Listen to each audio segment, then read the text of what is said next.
구절 보시죠. 시편 119편 105절 말씀입니다.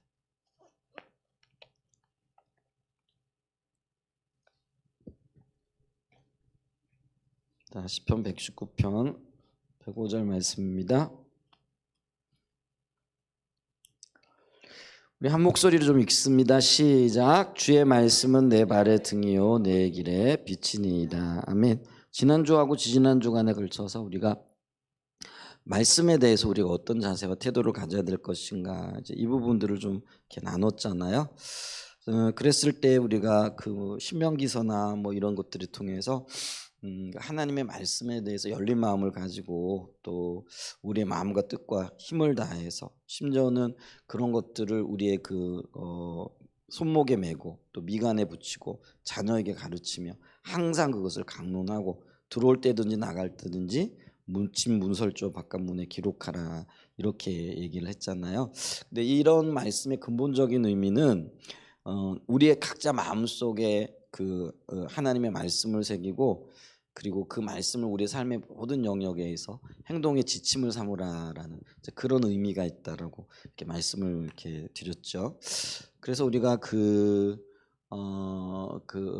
말씀 앞에서 있는 그대로의 어떤 자세와 태도가 굉장히 필요하다, 이렇게 얘기했을 때, 근데 이제 이거를 이제 우리의 삶에 좀 적용을 하게 되어질 때에 이 말씀이 우리에게 들려지는 것, 여러 가지 경로를 통해서 들려지죠.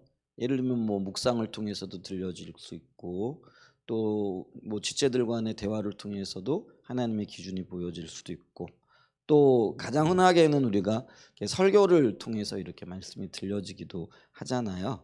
자, 그랬을 때 오늘 좀 보기를 원하는 거는, 하나님의 말씀이 들려질 때 특별히 설교를 통해서 하나님의 어떤 의중과 의도를 분명하게 알기 위해서 말씀 앞에서 우리에게 필요한 것들이 무엇이 있을까, 이 부분을 좀 보기를 원합니다. 이건 어떤 면에서 두 가지 영역에서 볼 수도 있어요. 예를 들면 설교자의 입장에서 어떤 자세를 가지고 하나님의 말씀을 전해야 되느냐, 뭐 이런 것들이 있을 수 있고요.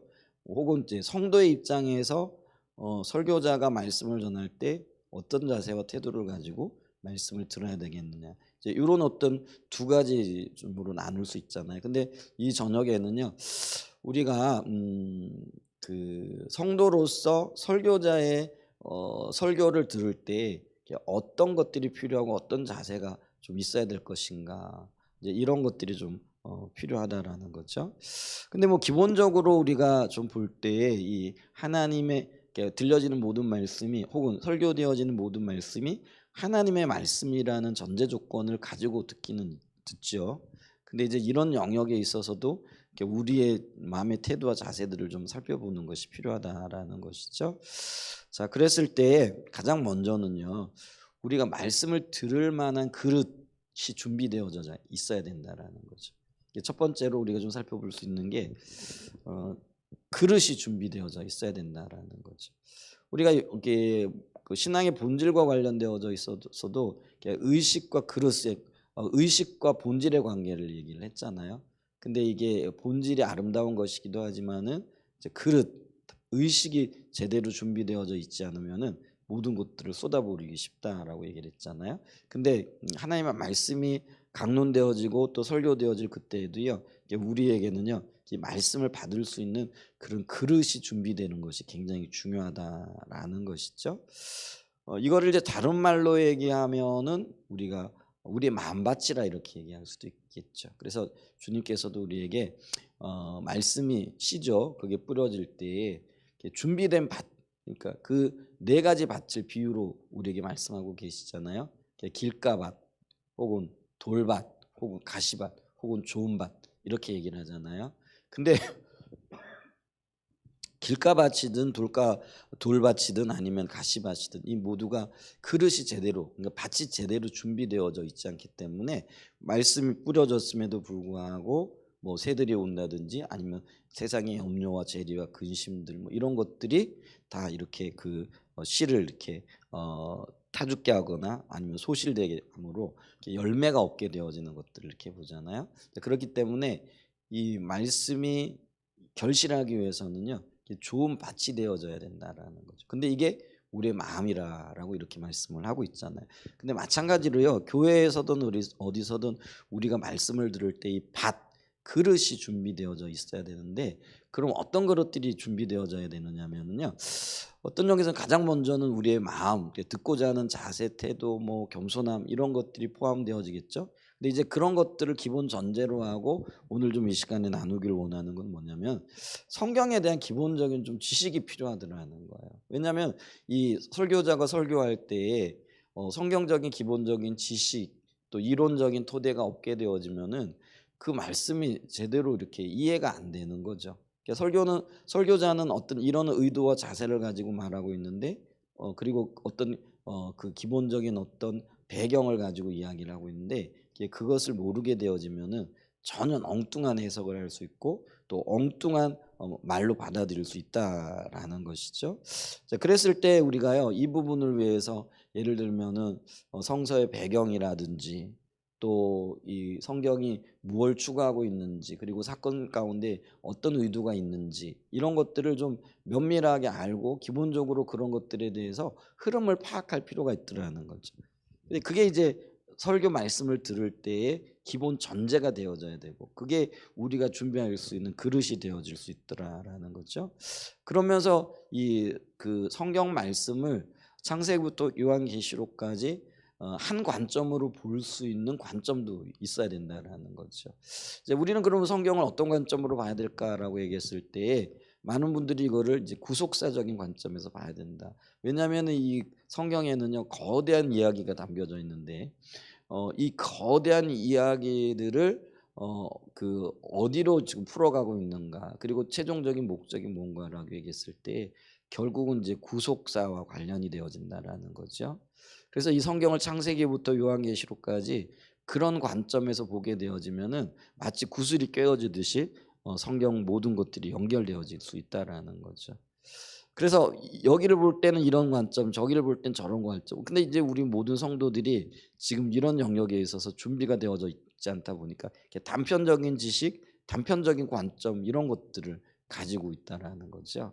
근데 그러다 보니까 이게 어떤 때는 은혜가 되고 어떤 때는 이해가 되는 게 어떤 때는 이해가 되어지지 못하는 이제 그런 어떤 이야기들 혹은 그런 성경들을 만나게 되는 거죠. 근데 성경은요 창세기부터 요한계시록까지 한 흐름을 가지고 있잖아요.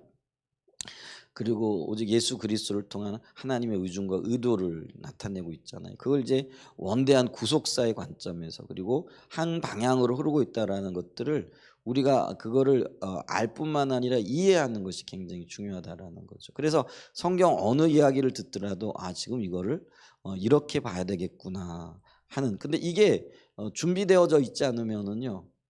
그런 어떤 성경적인 배경 혹은 어떤 그 목적 또 어떤 그런 그 지식들 이런 것들이 굉장히 필요하다라는 거죠. 근데 이제 우리가 이런 것들을 얻기 위해서는요. 성경을 읽는 것도 굉장히 중요하죠. 근데 어떤 때는요.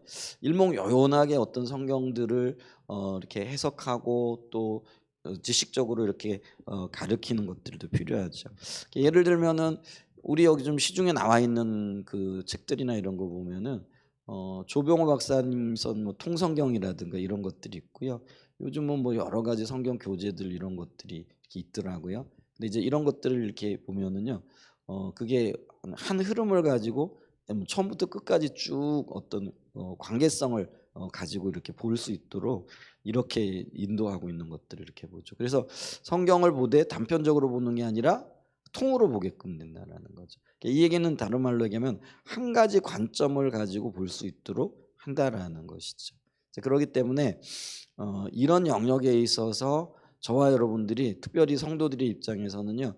성경에 대한 기본적인 어떤 지식들 또 기본적인 어떤 관점들 또 의도들 뭐 이런 것들 또 나가서 성경의 지리 또 역사 또 기후 뭐 이런 것들 있잖아요. 이런 것들도요 굉장히 중요한 어떤 그 영향을 미치거든요. 우리가 몇 년 전에 왜 40일 탐구 성경 연구인가 뭐 이런 걸 했잖아요. 기억나세요? 이제 이런 것들에 보면은 그런 기본적인 것들이 쭉 이렇게 나와 있어서 이제 그런 것들을 근데 한 번 배웠다고 안 되잖아요. 그래서 다시 그런 자료들이 있게 되어지면은 좀 익혀두는 거죠. 그리고 몇 번 이렇게 살펴보게 되어지면은 기본적인 어떤 토대가 되어지고, 그래서 예를 들면 팔레스틴 지역의 어떤 지리적인 특징이라든지 아니면 기후라든지 아니면 역사적인 어떤 배경이라든지 이제 이런 것들을 좀 이렇게 살펴볼 필요가 있다라는 거죠. 그다음에 이제 신약 시대에 넘어오면은 구약과 관련되어져서 어떻게 연결되어지는가 이런 부분들도 좀 우리가 준비되어져 있어야만이 예를 들면 이렇게 말씀을 들을 때 그걸 잘 이해할 수 있게끔 되어진다라는 거죠. 자, 그래서 우리가 성경도 읽고요. 또 보조 자료로 여러분들 요즘 좋은 성경 그 해석 뭐 이런 것들을 시도하고 있는 책들이 많이 있으니까 좀 이렇게 보는 것도 필요해요. 일일이 제가 그런 것들을 다 이렇게 뭐 좀 가르치고 혹은 또 이렇게 나누면 참 좋겠지만은 이제 시간이 되면 또 그렇게 하겠죠. 근데 이제 그럴 수 있는 어떤 뭐라 그럴까요? 시간적인 여유도 이렇게 많지 않죠.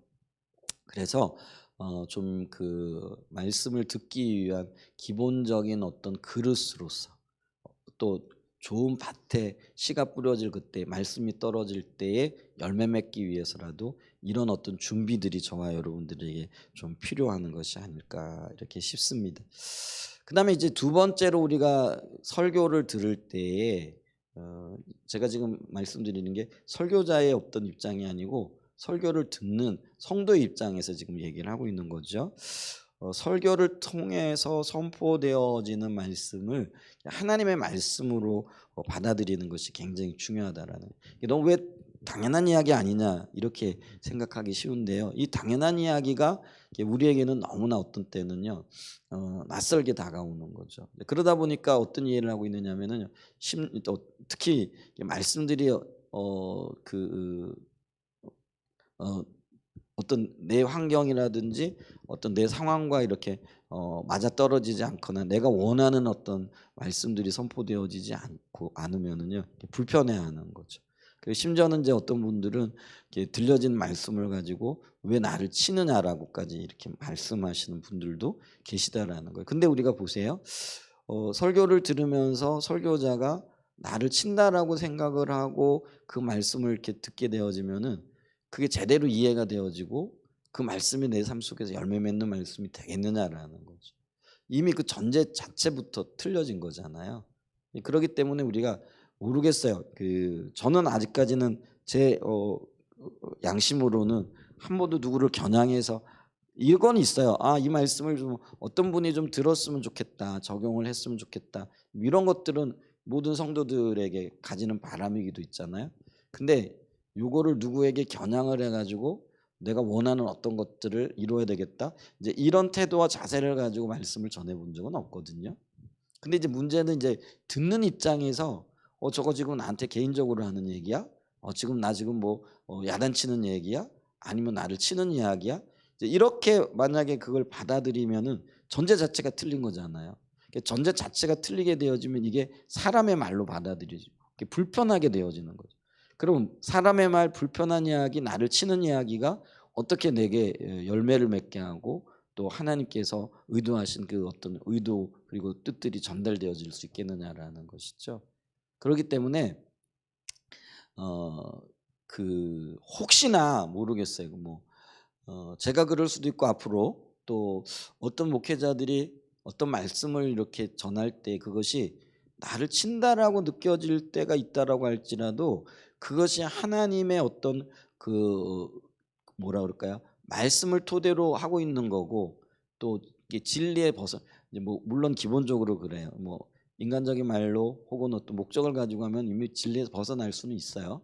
이제 그러나 그럼에도 불구하고 이것이 말씀이 그러니까 바리새인들을 향하여 있잖아요. 주님이 뭐라고 말씀하셨어요?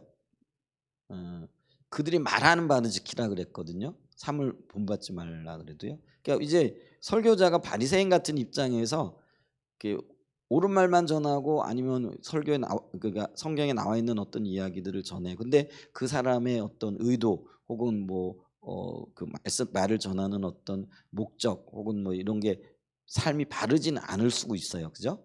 그런데 예수님은 뭐라고 말씀하세요? 바리새인들이 그런 말을 한다라고 할지라도 그런 말을 할 그때에 삶은 본받지 말고 뭐는 지키라는 거예요? 말씀은 지키라는 거예요. 그러니까 설교자가 옳은 의도가 아니고 어떤 면에서 나쁜 어떤 생각을 가지고 설령 이게 좀 그렇지만 그렇게 한다라고 할지라도 여러분들은 그것이 성경에 부합된 말씀이라고 한다면 이거를 설교자의 말로 들을 것이 아니라 어떻게 들어야 된다고요? 하나님의 말씀으로 들어야 된다라는 거예요. 그래서 어떤 때는 좀 당혹스럽기도 하고 기분이 나쁘기도 하고 그렇잖아요. 목사님이 나를 친다. 쳐서가 아니라 친다라고 받아들이면은 치고 있다라고 생각을 하는 거잖아요. 그러면은 기분이 나쁠 수밖에 없잖아요. 근데 그런 기분이 나쁜 상황에서도 그리고 어떤 면에서는 그게 동의가 되어지지 않고 그게 이제 동의가 되어지지 않으면은 어떻게 되는 거예요? 튀는 거죠. 왜 저런 얘기를 해? 그러면서 어떻게 저렇게 살아? 또 뭐 목사님이나 살라고 하지? 뭐 이런 어떤 마음의 태도와 자세가 우리가 은연중에 나타나잖아요. 근데 이제 행여나 그럴지라도 그게 하나님의 말씀에 부합되고 전체적인 어떤 맥락에 있어서 주님의 의중이 이렇게 담겨져 있는 그런 말씀이라고 한다면은요. 예수님께서 바리새인들에 향하여 그들이 말하는 바는 지켜 행하라라고 얘기했듯이 그 이야기들을 받아들여야 됩니다. 그래야만이 그 말씀의 열매들이 내 삶 속에서 나타나고 또 올바른 그릇으로 준비되어져 있다라는 것이죠. 물론 이제 설교자 입장에서는요, 어떤 면에서는요, 이게 사람을 기쁘게 하려고 하는 태도와 자세를 가지고 어떤 말을 전하면 이게 잘못된 거죠. 그런데 이게 이제 거꾸로 뒤집어 보면은요, 말씀을 듣는 입장에서 내 마음에 원하는 바 혹은 나의 그 어떤 위로와 평강을 구하여 말씀을 들으면 안 된다라는 거예요. 무슨 말인지 이해가 되세요? 내가 원하는 바를 충족시켜주고 또 내가 기대하는 어떤 것들이 선포되어지길 원하는 이제 그런 어떤 마음을 가져서는 안 된다라는 거예요. 그래서 오로지 주님의 의중이 뭐고 뜻이 뭐고 기준이 뭐고 그리고 그 기준 앞에서 내가 어떻게 살아야 할까 이제 이런 마음을 가지는 거죠. 이제 우리가 가끔 이제 컨퍼런스나 아니면은 그 기도 사역을 이렇게 할 때 보면 어떤 분들은요 여기 가서 기도 사역 이렇게 받고 있다가 한번 쓱 돌아보고는 자리를 옮겨가지고요 다른 기도 사역자들 뭐 가만히 앉아 있어도 다른 기도 사역자들이 와가지고 기도해 줄 텐데 이제 이렇게 한번 쳐다보고 자리 옮겨가지고요 다른 기도 사역자 찾아가는 경우들이 있거든요. 근데 그런 경우는 왜 그럴까요? 지금 내 이 기도 사역이 그러니까 이 해준 기도 사역의 내용들이 마음에 안 든다라는 거예요. 그러니까 내가 원하는 어떤 게 있었던 거예요. 근데 내가 원하는 얘기는 안 해주고 예를 들면 뭐 하나님 바라봐야 됩니다. 하나님께서 그 뭐 기준을 바로 똑바로 세우라고 하십니다. 뭐 이런 얘기를 하는 거예요. 그러니까 이게 내가 지금 원했던 뭐예요? 빨리 잘 될 거다. 또 뭐 왕성하게 될 거다. 아니면은 이런 문제가 해결될 거다. 뭐 이런 어떤 그 내가 원하는 어떤 것들이 있잖아요. 내 마음에 원하는 거. 그러니까 내 마음에 원하는 어떤 것들을 기도 사역자들이라든지 아니면은 뭐 이게 이제 기도 사역자도 이제 하나님 음성을 대변하여 이렇게 들려주는 거잖아요. 이제 그걸 기대하고 있는 거죠. 근데 그게 안 나오니까 어떻게 하는 거예요? 계속 돌아다니는 거죠. 그리고 다른 기도 사역자를 찾아다니는 거죠. 언제까지요? 내가 원하는 기도 사역이 나올 때까지. 내가 듣고 싶은 말이 나올 때까지. 그게 방황하는 거죠. 근데 우리가 설교를 들을 때도 그럴 수 있잖아요. 그게 내가 원하든 원치 않든 하나님의 말씀으로 받아들여지게 되어지면 그 기준 앞에서 내가 반응하면 되거든요. 그런데 우리는 뭐예요? 내가 원하는 것, 내가 기대하는 것, 또 내 삶의 어떤 문제들 이런 것들을 해결해 줄 수 있는 어떤 것들을 찾는다라는 거죠. 그래서 그게 안 나오면은요, 불편할 수 있다라는 거죠. 근데 그게 그러니까 청중으로서 그러니까 설교를 듣는 입장에 있는 저도 설교를 들을 때가 있잖아요.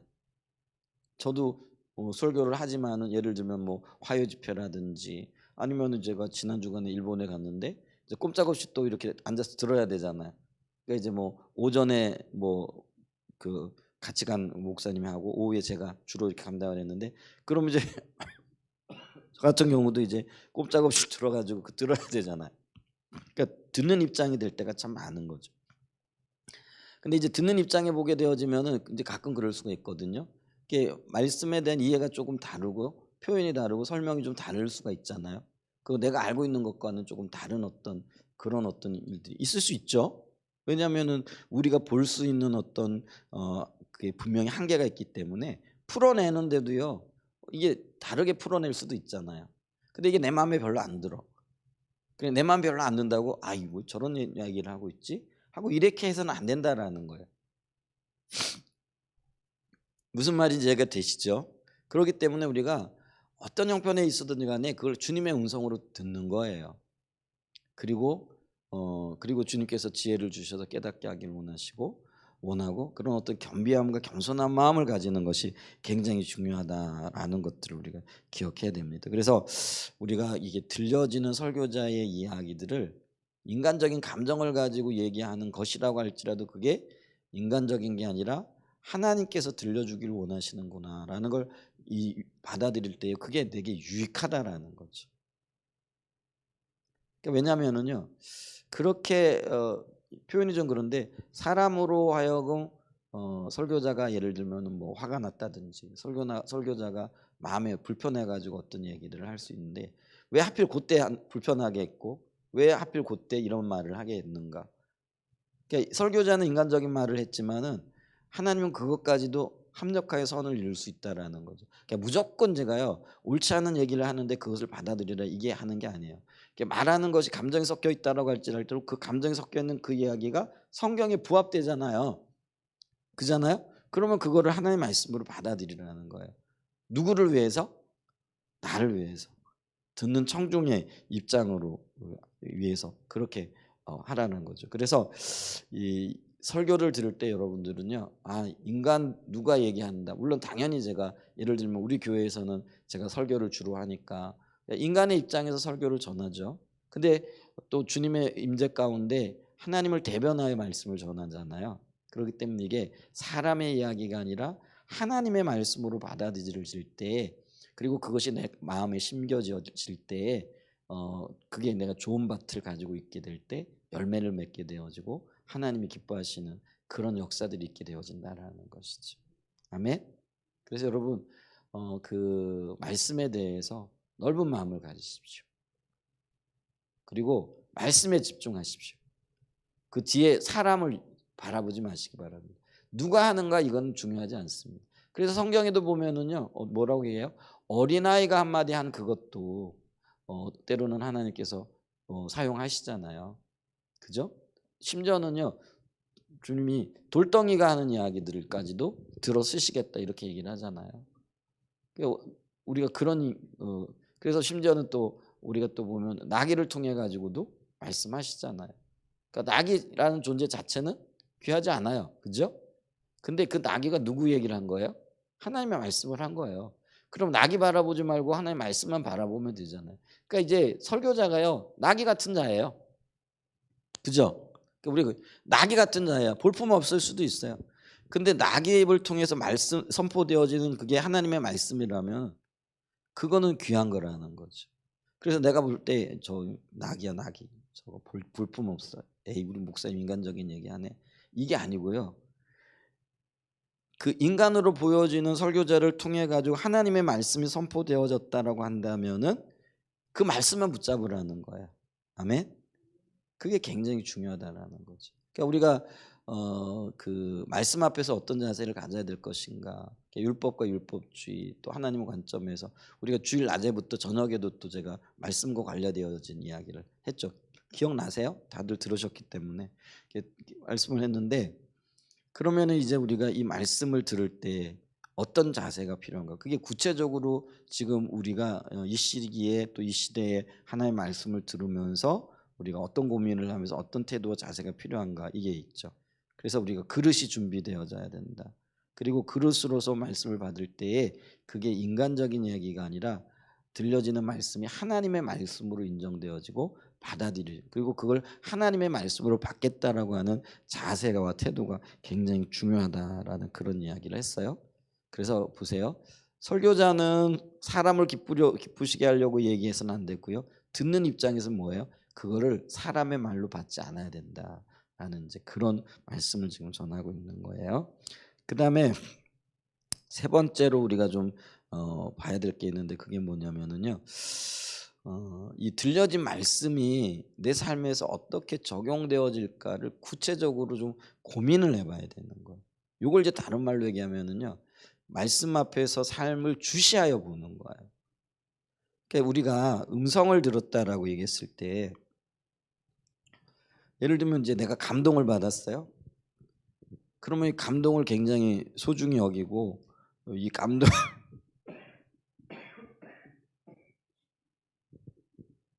이게 찬바람이 계속 이렇게 오늘 칼바람이더라고요. 바람이 좀 부르니 이게 기침이 나네요. 이게 좀 몸은 별로 이렇게 없는데 아프지 않은데 이제 그게 이렇게 나는데 예를 들면은요 우리가 음성 듣기 위해 가지고 주님 앞에 머물러 있을 때 주님이 어떤 감동을 주거나 이러면은 그 감동을 소중히 여기죠. 그리고 그 감동이 어떻게 열매를 맺을까 이렇게 굉장히 주시하여 보는 거죠. 근데 여러분 음성 듣는 것 중에서 말씀이 어떤 면에서는 대부분을 차지하고 하나님의 뜻을 분별하는 데 있어서 혹은 하나님의 의중과 의도를 하는 것에 있어서 말씀이 예를 들면은요 우리가 말씀을 듣고 음성을 듣는 여러 통로가 있는데 대부분이 사실은 말씀을 통해서 오거든요. 그러면은 선포되어지는 말씀 이것도 하나님의 음성과 관련이 되어져 있어요. 우리는 예를 들면은 뭐 이게 감동이 오고 또 어떤 게 떠오르고 생각이 나면 이게 하나님의 감동이라 생각을 하는데 선포되어진 말씀에 대해서는요. 이제 그게 좀 어떤 것들이 깨달아지고 보여지고 근데 이게 사실 하나님의 음성인 거예요.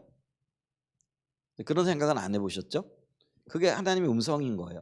하나님이 우리에게 들려주시는 말씀이라는 거예요. 그러면 이 들려진 음성 이것이 우리 삶에 이렇게 주시되어져야 되고 주목되어져야 되잖아요. 근데 이제 영적인 안일함을 얘기를 할 때 하나님이 분명하게 말씀을 들려주셨는데도 불구하고 그거를 주시하여 보지 않는 거예요.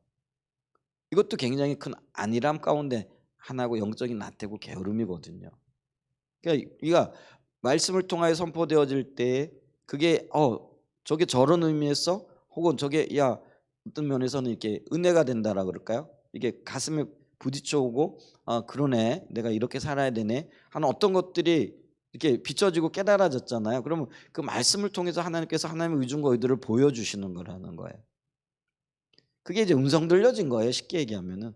그러니까 음성을 우리는요. 내가 감동을 받아야 되는 것만으로 생각하면은 안 된다라는 거예요. 하나님 음성은 설교를 통해서도 주어질 수 있다라는 거예요. 아멘. 이제 그러면은 이 설교를 통해서 주어지는 말씀 앞에서 우리가 구체적인 고민을 해야 되는 거죠. 그래? 이 말씀이 이루어지기 위해서는 내가 어떻게 해야 되지? 어떻게 순종해야 되고 어떻게 도전해 보고 어떻게 이거를 열매를 맺어야 되는 거지? 그래서 구체적인 삶의 적용을 염두에 두고 이 말씀을 들어야 된다라는 것이죠. 그리고 고민해야 돼요. 예를 들면 제가 설교 시간에도 얘기를 하지만 광고 시간에도 하나님 음성은 들려질 수 있어요. 요즘 제가 자주 하는 광고 중에 하나는 뭐냐면 영성일기라든지 경건훈련표 우리 좀 한번 써 보십시다. 혹은 그거를 좀 이렇게 좀 관심을 가져 보십시다. 그리고 한번 적용해 보십시다. 이 얘기를 여러 번 하거든요.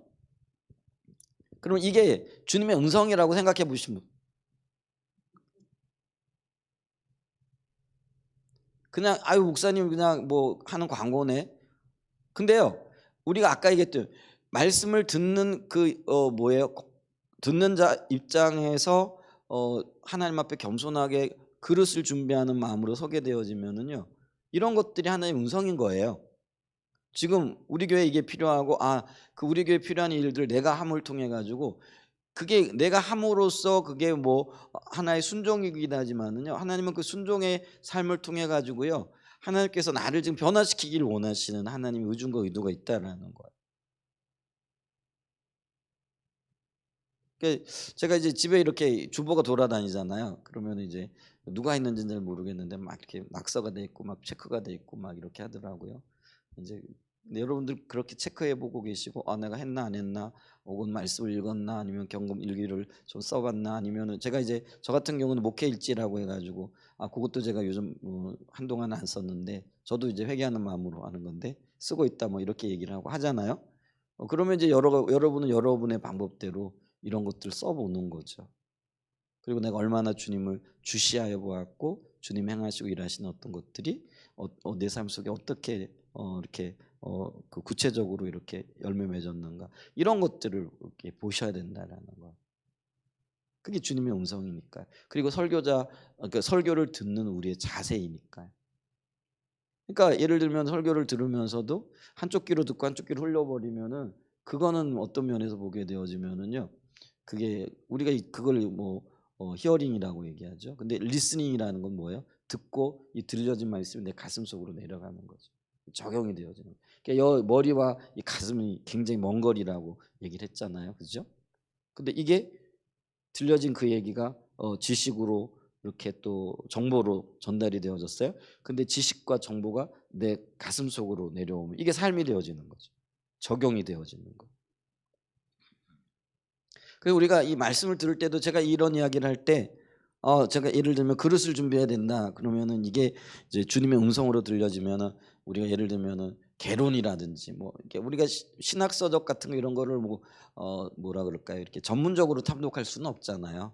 근데 우리가 이제 서점이나 아니면 책들 이렇게 보면은 성경의 기본적인 어떤 것들을 얘기해 주는 거. 요즘은 성도들이 읽을 수 있는 좋은 그런 것들도 있잖아요. 그렇죠? 그런 것들도 있고요. 그래서 성경에 대한 기본적인 어떤 지식들을 획득할 수 있는 여러 가지 수단과 방법들이 많이 있잖아요. 이제 그런 것들을 좀 공부를 해본다든지 책을 읽어본다든지 그렇게 되어지면은요 그런 이해를 가지고 설교를 듣게 되어지면은요 전체적인 맥락이 이해가 되어진다라는 거죠. 근데 그런 거 없는데 그리고 뭐 예를 들면 이제 성경에 왜 그 지리적인 어떤 이야기들이 나오잖아요, 그죠? 뭐 그럼 예루살렘 그러면 도대체 예루살렘이 팔레스틴 지역에 도대체 어디쯤에 위치하고 있는지, 뭐 여리고는 어디에 있는지, 뭐 예를 들면 베델은 어디에 있는지, 뭐 베들레헴은 어디에 있는지 요런 것들을 그래도 머릿속에 그려보고 요쯤 되네. 우리가 그렇잖아요. 남의 나라 뭐 어떻게 다 알겠어요. 제가 일본 다녀왔는데 도쿄 그래 가지고 도쿄가 어디 있는지 잘 모르죠. 그냥 뭐 동경의 수도네. 근데 가면서 한번 지도를 보니까 요쯤 있네. 동쪽에 저기 바닷가에 있더라고요. 도쿄만 뭐 이래 가지고. 근데 이제 모르면은 오사카인지 뭐 동경인지 붙어 있는 줄 알잖아요. 근데 오사카는 서쪽에 있고요. 동경은 동쪽에 있거든요. 우리식으로 보게 되어지면. 그러면 이제 일본에 대한 이해가 일본 얘기가 나오면 뭐 동경 얘기가 나오면 요쯤 있네. 오사카 얘기면 요쯤 있네. 아니면 북해도 얘기가 나오면 북쪽 어디쯤에 있네. 뭐 요런 것들을 알게 되잖아요. 그럼 이해가 훨씬 빠르잖아요. 그죠? 그런데 그런 걸 몰라요. 뭐 사마리아가 어디에 있느냐. 예루살렘이 어디 있느냐. 뭐 갈릴리가 어디에 있느냐. 뭐 그러면 이제 갈릴리와 예루살렘을 예수님이 오고 가면서 사역을 하셨는데 그런 지리적인 지식이나 지리적인 그릇이 준비되어져 있으면은 이런 이해들이 훨씬 빠를 수 있잖아요. 그죠? 그런 것들이 좀 준비되어져 있어야 설교자가 어떤 얘기를 할 때 지금 이런 이야기를 하고 있구나. 또 이런 어떤 지리를 가지고 혹은 기후적인 배경을 가지고 있구나. 아니면 역사적인 사건을 지금 얘기를 하고 있구나. 이제 이런 것들이 준비가 되어진다는 거죠. 그래서 그런 것들이 좀 준비되어져야 되고 제가 이제 세 번째 얘기했어요.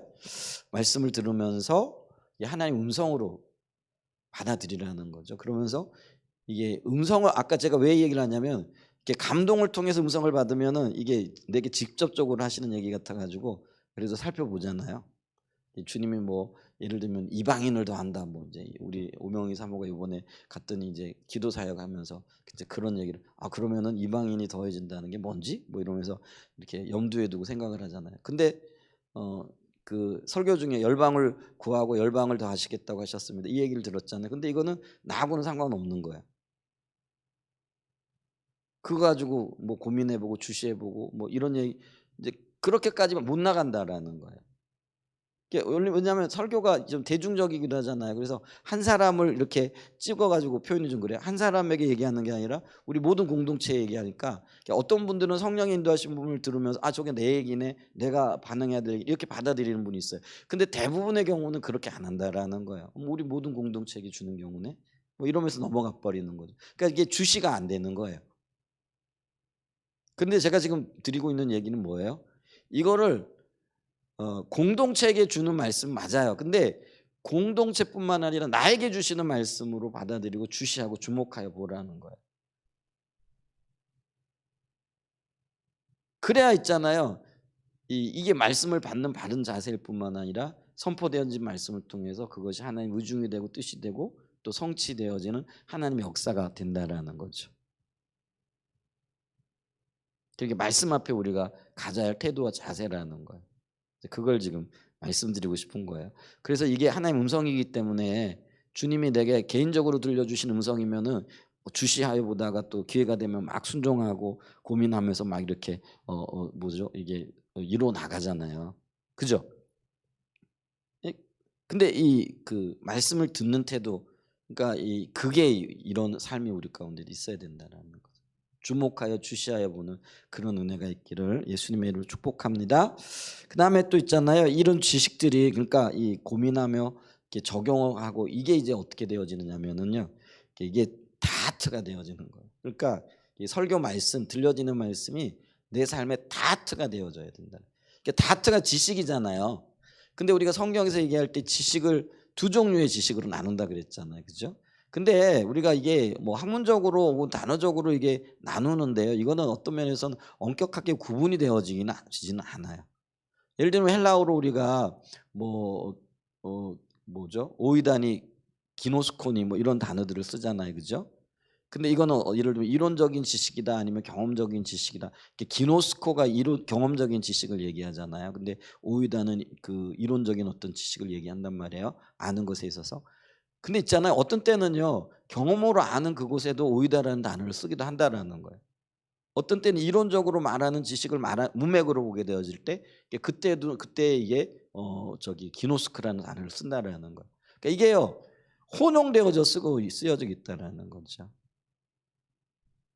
그러니까 단어적인 어떤 정의를 보게 될 때는 이거는 경험적으로 아는 거야, 이건 이론적으로 아는 거야. 근데 이론적으로 알아야 경험할 수 있고 경험적으로 알아야 이론이 세워지는 거잖아요. 그러니까 이론과 경험이 뭐 마치 뭐죠, 무 자르듯이 딱 잘려지는 게 아니라는 거예요. 이게 같이 가야 될, 이게 뭐라 그럴까요, 단어의 의미라는 거예요. 근데 이제 의미적으로 얘기할 때는 우리가 이론적으로는 말고 경험적으로 알아야 된다. 이제 요거는 분명해야 되는 거예요. 근데 이게요, 얘기했듯이 이론적인 토대가 없으면 경험할 수 있어요, 없어요? 안 돼요. 그러니까 경험이 안 되면 이론적인 토대가 설 수 있어요, 없어요? 없어요. 이게 상호 교환적으로 사용되어진다. 그러니까 있잖아요. 이게 뭐 이런 그 헬라어 단어들도요. 이게 서로 상호 교환적으로 사용이 되어져요. 뭐 엄격하게 이거는 꼭 이 단어는 경험적인 어떤 아는 것에만 적용이 되어진다. 이거는 이론적인 어떤 아는 것에만 말할 때만 사용되어진다. 이게 아니더라는 거예요. 어떨 때는 이게 혼재되어서 사용되어지더라는 거예요. 이렇게 얘기하니까 여러분 더 헷갈리나가요? 차라리 그냥 이 단어는 하나님 경험하는 단어다, 이렇게 얘기하고 뭐 이 단어는 하나님 아는 거다, 이렇게 얘기를 하면은 혼돈이 들어갈 것 같은데, 근데 아니에요. 이제 지내다 보면은 그런 이게 구분되어지지 않는데 이제 단어적 정의를 내리게 될 때는 이게 구분되어지지만은 삶 속에 적용되어질 때는 이게 섞여 있다라는 거죠. 이해가 되시죠? 제가 이렇게 수없이 얘기했기 때문에 이런 얘기는 좀 처음 하는 얘기긴 하지만은 이제 그것들을 알아야 된다라는 거. 그런데 어쨌거나 이게 지식인데 다트라는 게 지식인데 이 지식이 삶 속에 열매 맺는 지식이 다트잖아요. 그래서 우리가 저기 포도나무 교회 가면은 그 도서관을 다트 도서관이라 이렇게 이름이 났잖아요. 그죠? 그래서 삶이 실제가 된, 아니 그 지식이 실제가 되어지는.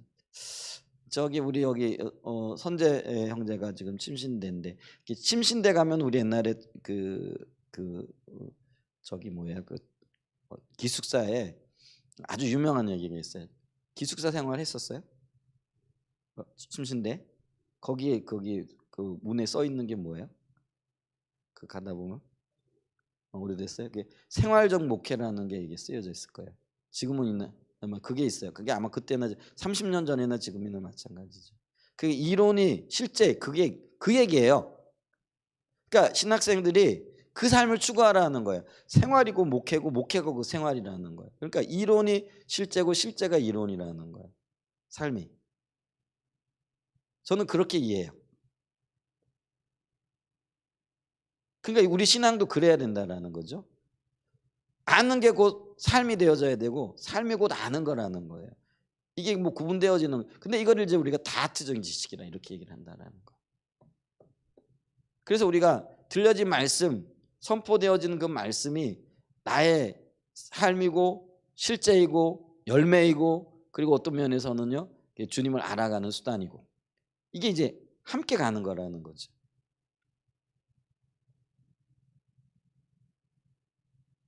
그래서 그런 어떤 열망을 가지고 우리가요 말씀을 들어야 돼요.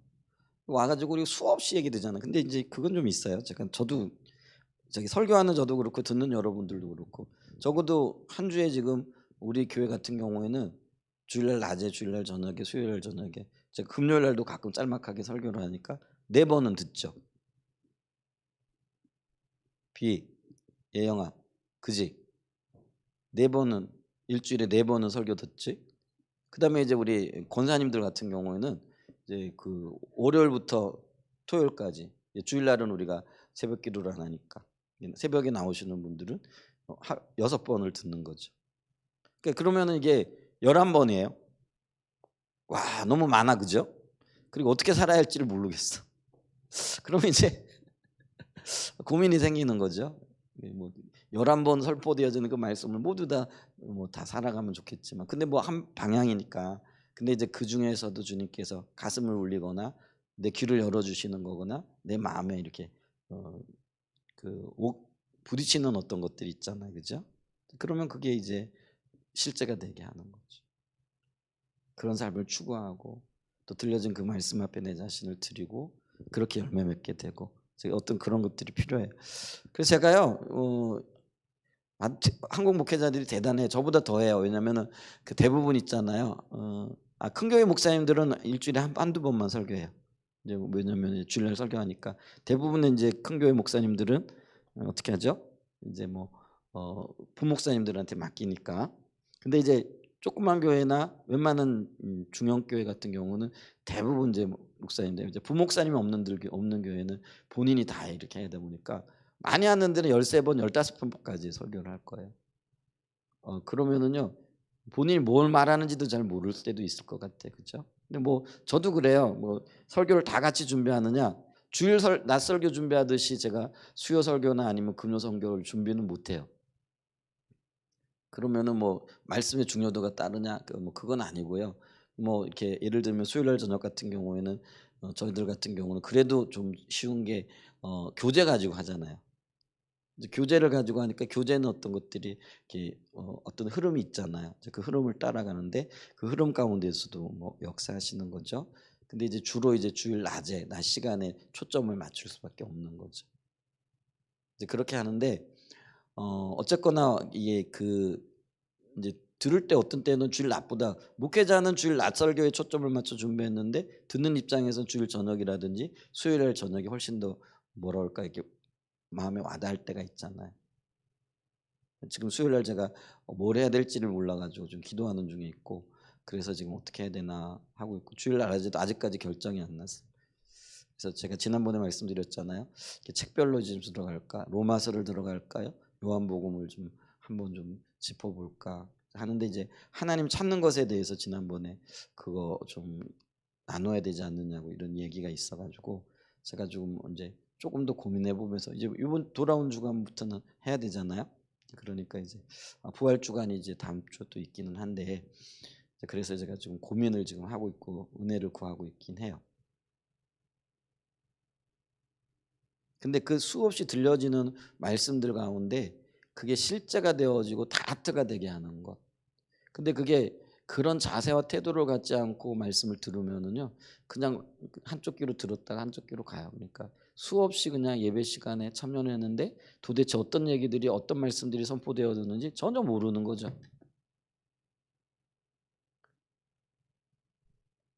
제가 주일날 저녁에 설교한 거 좀 이렇게 흐름이 떠오르고 기억되세요?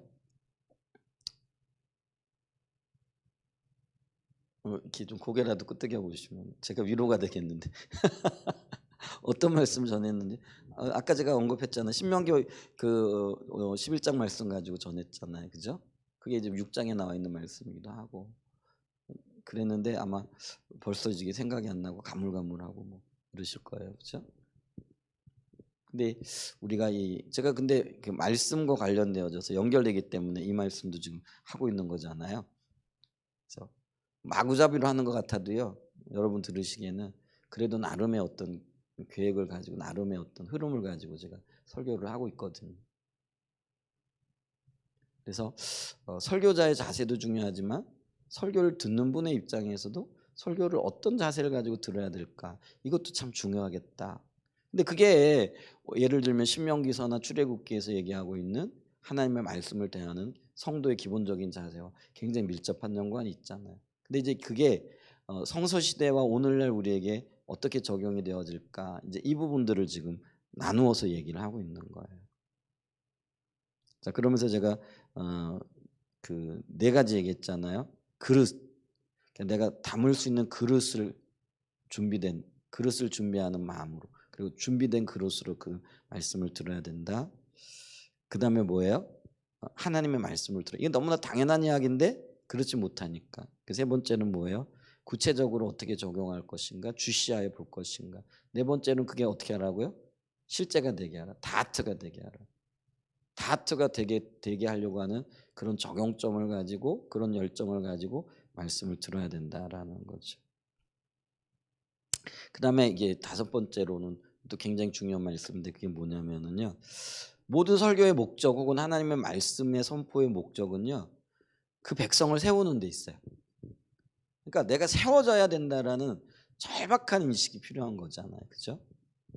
그러니까 하나님의 관심은 하나님 나라를 확장시켜 가는 거고 그리고 그 확장되어진 그게 이제 구원의 측면이잖아요. 근데 그다음에 또 하나의 열망이 있잖아요. 그게 뭐예요? 우리를 세워 나가는 거예요. 그게 이제 성숙한 그리스도인, 성장한 신부로서 그러니까 거룩한 신부로서 저와 여러분들이 세워지는 거죠. 그러니까 있잖아요. 하나님의 그 관심은요. 성도가 어떻게 세워지고 교회가 어떻게 세워지느냐에 있어요. 그러니까 있잖아요. 이 설교의 목적, 하나님의 말씀의 선포의 목적이 나를 세우는 거고 교회를 세우는 것에 초점이 맞춰진다라는 것들을 기억을 해야 된다라는 거죠. 그리고 내가 그 말씀 앞에서 어떻게 세워져야 될 것인가? 어떻게 고민하고 어떻게 이 말씀 속에서 내가 내 자신을 내려놓고 하나님의 주권이 인정되어지고 하나님의 뜻이 성취되어질 것인가? 요거를 우리가 고민해야 된다라는 거죠. 그러면서 우리가 말씀 앞에서 결국 세워진다라는 거는 하나님의 주권이 인정되어진다라는 거잖아요. 여러분 그게 어떤 면에서는 내가 그 십자가를 지고 간다라는 게 어떤 의미예요?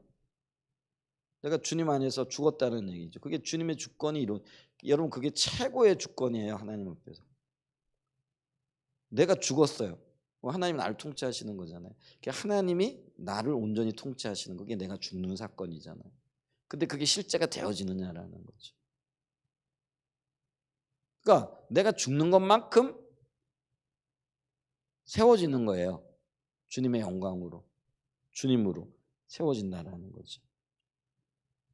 근데 이렇게 나를 세워나가는 데 있어 중요한 게 뭐냐면요. 정직함이 필요하더라는 거예요. 그 정직함이라는 게 뭐예요? 주님 앞에서의 말씀 앞에서의 정직함이죠. 그래서 주님이 그 나에 대해서 말씀하신다. 아니면은 어떤 기준들을 얘기할 때 그 기준에 미치지 못하는 내가 정말 그렇다라는 거 동의하는 거죠. 말씀 앞에 정의하는 게 말씀 앞에 정직하다라는 게요. 그 말씀 앞에서 내가 그런 존재다라는 거를 정직하게 인정하는 거잖아요. 그죠? 근데 이 정직하게 내가 동의되어지고 세워지는 영역에 있어서 굉장히 중요한 게 뭐냐면은요. 이 부드러운 메시지죠. 이 부드러운 메시지가 뭐예요? 사람을 적당히 위로하고 고몽하고 또 뭐 이렇게 뭐 힘을 주려고 하는 그런 거죠. 그게 내려져야 되는 거죠. 그리고 그러니까 설교자 입장에서는 이 유혹을 뿌리쳐야 돼요. 누구를 좀 위로해야 되겠다. 혹은 누구에게 좀 뭐라 그럴까 이렇게 적절하게 좀 뭐 위로하고 힘을 얻게 하고 그게 말씀이 위로와 기본적으로 있죠. 근데 그거를 목적으로 하게 되어지면은요. 사람이 안 세워져요. 그래서 우리가 그 구약 시대 뭐 예레미야 시대를 대표적으로 볼 때 이 부드러운 메시지는요. 사람을 세우기 위해서 어떤 면에서 거짓하는 거잖아요. 근데 거짓 메시지가 사람을 세울 수 있어요, 없어요?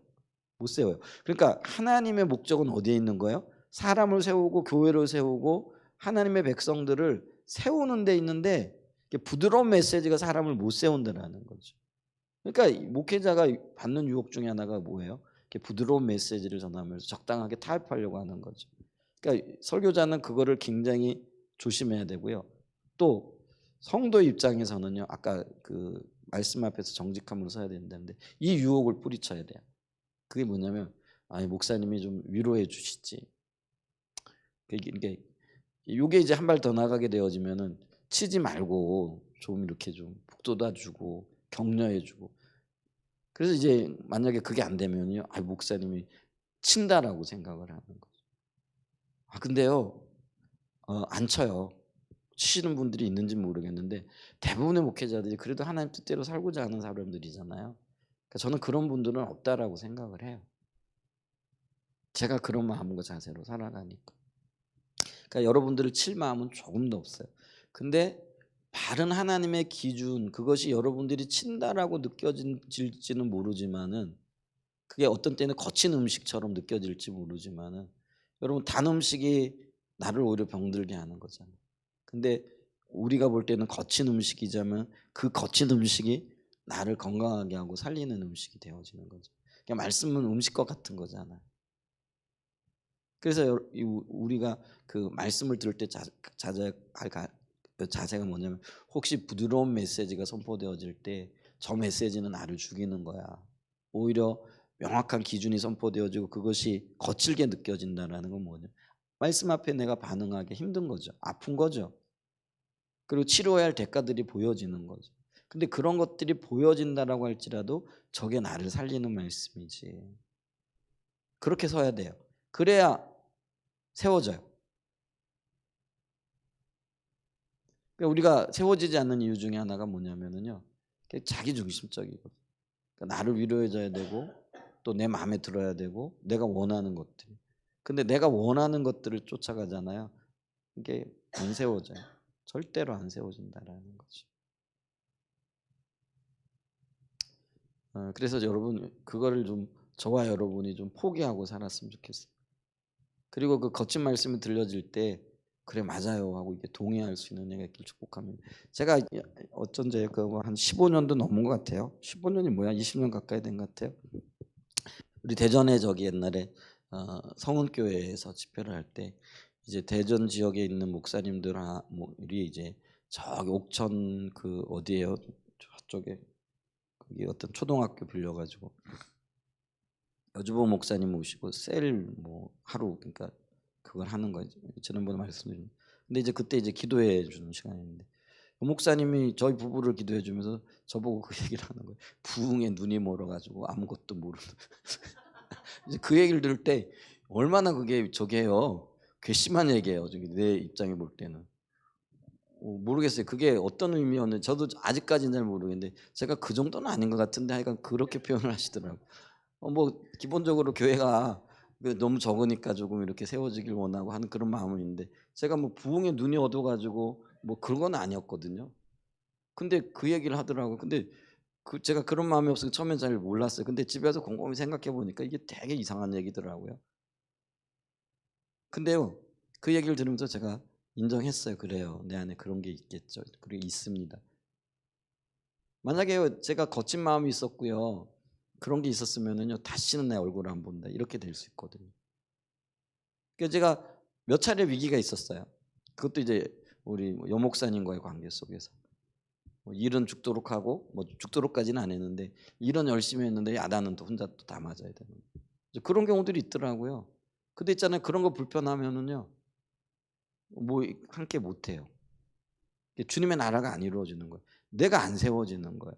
근데 오히려 내가 그것 때문에 불편한 마음을 가졌잖아요. 근데 주님이 그거를 비춰주시더라고요. 그래가지고 제가요 그때 NW에서 조장으로 섬기다가 식당에서 열심히 일하고 뭐 이렇게 하고 난 다음에 이제 그 우리 마지막 정리가 음식물 쓰레기 왜 NW 하다 보면 큰 음식물 쓰레기 여기 한 통 해가지고 내놓는 거 있잖아요. 그래서 그거 이제 가지고 내놓고 이렇게 가고 있는데 엘리베이터에서 여 목사님을 딱 마주친 거잖아요. 근데 그때 하나님께서 이제 그 찾아가서 얘기를 좀 해야 되겠다. 그래서 제가 목사님에 대해서 옳지 않은 태도와 자세를 가진 게 있습니다. 용서해 주세요. 그랬더니 여 목사님 웃으시더라고요. 그러면서 주님의 이름으로 축복합니다. 그러고 용서한다고 그러시더라고요. 그런 일을 제가요, 뭐 모르겠어요. 마음으로도 몇 번 하고 여러 번 일들을 했어요. 근데 있잖아요. 이게 옳은 마음 자세, 이게 부드러운 것들에 대한, 그러니까 위로받기를 원하고 거친 것들에 대해서는 배격하는 어떤 마음들이 있으면요, 그런 자세가 안 나오더라고요. 근데 참 놀랍기는요, 제가 그런 일을 할 때마다 그런 일들을 겪으면서 조금씩 자라나더라고요. 근데 만약에 제가 그걸 극복을 못했잖아요. 그러면 저는 이제 성교회를 떠났겠죠. 그리고 이렇게 얘기할 거예요. 그 성교회의 기준은 맞는데 사람들은 옳지 않더라. 뭐 이런 엉뚱한 얘기 하고 다니겠죠. 근데 그런 분들도 있을 수 있잖아요. 그러니까 우리는 마찬가지예요. 우리가요, 하나님의 의중과 의도를 모르고 주님께서 세우시고자 하시는 바른 어떤 하나님의 마음을 모르잖아요. 그러면은 그렇게 반응하거든요. 근데 우리가 어떤 상황 속에서도요, 주님의 관심이 나를 세우기, 그러니까 어떤 거친 말이 들려줘도요, 그게 나를 세우기 위하신 하나님의 의도가 있다라는 걸 인정하게 되어지면, 네, 그래요 하고 정직하게 동의하고 주님 앞에 마음의 무릎을 꿇게 되어진다라는 거예요. 근데 그게 우리의 삶 속에 있어요. 우리 교회 안에 그게 있어야 돼. 제가 여러분들에게 뭐 제가 성격이 뭐 대놓고 요 목사님처럼 막 대놓고 할 수 있는 성격은 아니지만은, 그래도 여러분은 그렇게 기도해야 돼요. 우리 목사님 그렇게 대놓고 기도 말하고 대놓게 책망해 달라고. 왜냐하면 그게 여러분들에게 유익이거든요. 아멘. 그게 유익이에요, 여러분에게. 근데 저는 그 정도로는 이렇게 강하질 못해서 돌려가면서 얘기하고 뭐 이러는데, 근데 어떤 때 또 얘기하긴 또 하거든요. 그러면 그런 것들이 얘기 들려질 때, 야, 목사님이 못됐다 이게 아니고요, 나를 세우기 위해서 하시는구나, 이렇게 받아들이고 반응할 때 여러분들이 세워져요. 저도 세워지고요. 저도 숱하게 이런 갈등들을 겪어요. 성교회 안에서도요, 편해가지고 있는 거 아니에요, 여러분. 제가요, 어떤 때는 늘 부딪혀요. 제가 중간 리더잖아요. 그러면 뭐 중간 리더들끼리도 어떤 때는 부딪히고요. 어떤 때는 또 뭐 리더들과의 관계 속에서도 부딪히고. 늘 편한 건 아니죠. 근데 그런 자세를 가지고 주님이 나를 세우기를 원하신다라는 그런 어떤 마음으로 접근을 하는 거죠. 그 관점이 필요해요. 그래서 부드러운 건 안 돼요. 오히려 거친 것들이 필요해요. 그게 나를 정신 차리게 하는 거예요. 여러분, 칭찬이 우리를 춤추게도 하지만 때로는요, 징계와 경고들이 우리를 더 강하게 하는 면도 있다라는 것들을 기억할 수 있는 은혜가 있기를 축복합니다. 말씀을 들을 때 우리가 어떤 태도와 자세를 가져야 될 것인가, 몇 가지를 좀 살펴봤습니다. 그게 구약 성도들에게 말씀했던 하나님의 요구했던 자세와 태도인데, 그게 이제 이 시대에 우리에게 어떻게 적용되어져야 될 것인가, 이런 것들을 좀 고민하는 그런 시간이었습니다. 네, 잠깐 기도하죠. 좋으신 하나님,